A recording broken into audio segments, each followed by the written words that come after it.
अखंड महाराष्ट्राचं कुलदैवत असणाऱ्या जेजुरीच्या खंडेरायाच्या गडावरील सुधारणा कामा करण्यासाठी राज्य सरकारकडून 360 कोटी रुपये मंजूर करण्यात आलेले आहेत। त्यापैकी 109 कोटींची कामे सद्यस्थितीत चालू आहेत। तरी गडावरील कोणकोणती कामे सद्यस्थितीत प्रगतीपथावरती आहेत हे जाणून घेण्यासाठी आपल्यासोबत जेजुरी देवस्थान ट्रस्टचे प्रमुख विश्वस्त अभिजित देवकाते आहेत। सर, काय सांगाल, सद्यस्थितीत कोणती गडावरील महत्त्वाची कामे चालू आहेत? सर्वांना सप्रेम जय मल्हार।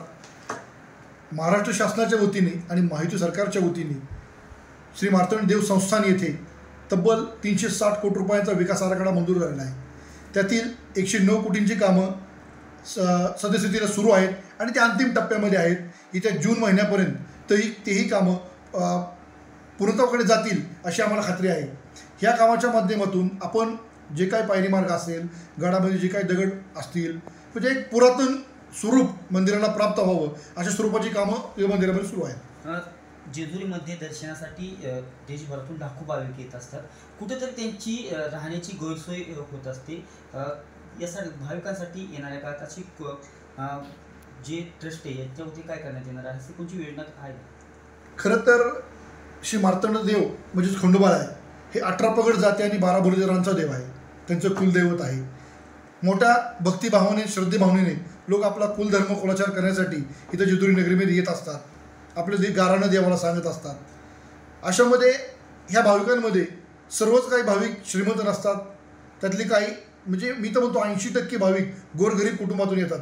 त्यांना इथं आले की राहण्याची सोय, पिण्याच्या पाण्याची सोय ही प्रामुख्याने कुठेतरी कमी पडते। म्हणजे आमच्या निदर्शनात असं आलं की जे काही गोरगरीब कुटुंबातून भाविक येतात ते चिंचेच्या बाणामध्ये असेल, होळकर तलाव असेल, पेशवे तलाव असेल, ह्याच्या तीरावरती आपला वास्तव्य करतात, इथं आल्यानंतर करतात। त्यांना राहायची गैरसोय होती, कारण पैसे आपल्याकडे कमी आहेत। मग आपण एखाद्या मोठ्या लॉजमध्ये हॉटेलमध्ये राहू शकत नाही। तर अशा भाविकांना केंद्रस्थानी ठेवून श्री मार्तंड देव संस्थानच्या वतीने आपण आगामी काळामध्ये एक 150 खोल्यांचं भव्य असं भक्तनिवास उभा करत आहे।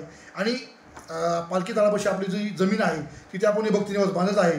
आणि ह्या भक्तनिवासचा शुभारंभ, ह्याचं भूमिपूजन आपण लवकरच आपल्या राज्याचे लोकप्रिय मुख्यमंत्री आदरणीय देवेंद्र फडणवीस साहेब आणि आपल्या राज्याचे दोन्ही लाडके उपमुख्यमंत्री आदरणीय अजितदादा पवार साहेब, आदरणीय एकनाथजी शिंदे साहेब यांच्या शुभास्ते आपण लवकरच करणार आहे। काका, गेल्या 4-5 दिवसांमध्ये कुठेतरी भेसळयुक्त भंडारा यावरती जेजुरीमध्ये मोठ्या प्रतिक्रिया उमटल्या। तुम्ही प्रमुख विश्वस्तात, काय नक्की सांगाल या भेसळयुक्त भंडाऱ्या संदर्भात? काय खरं तर ज्या माझ्या विश्वस्तांनी हे जे म्हणजे आपण ह्याला आरोप म्हणू नये, त्यांनी एक गाराणं सांगितलं की बाबा इथं येणारा भाविक जो आहे तो कुठंतरी चुकून त्यांच्याकडून, भाविक जाणून बुजून कोणी आणत नाही, त्यांच्याकडून चुकून कुठेतरी केमिकलयुक्त भंडारा आणला जातो आणि तो इथं देवावरती व्हायला जातो, कपाळी लावला जातो, दगडांवरती पडतो।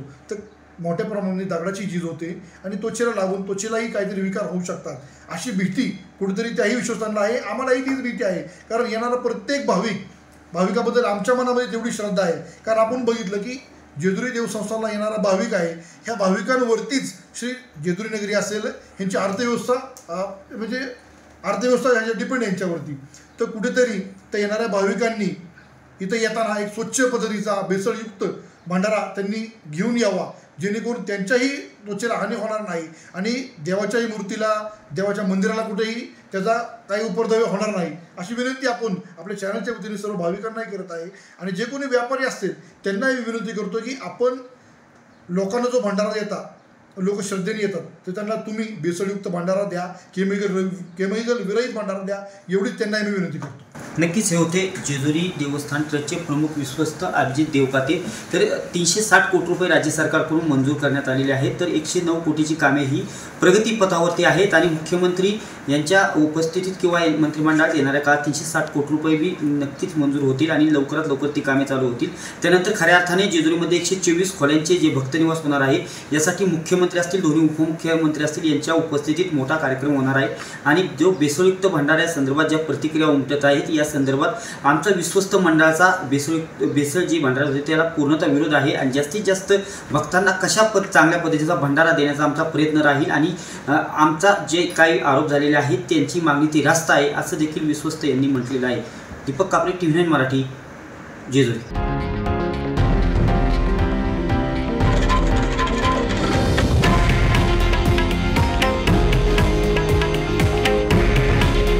हे आहे देशातील नंबर 1 न्यूज नेटवर्क आणि आपण पाहत आहात TV9 मराठी। काळजी तुमची, हित महाराष्ट्राचं.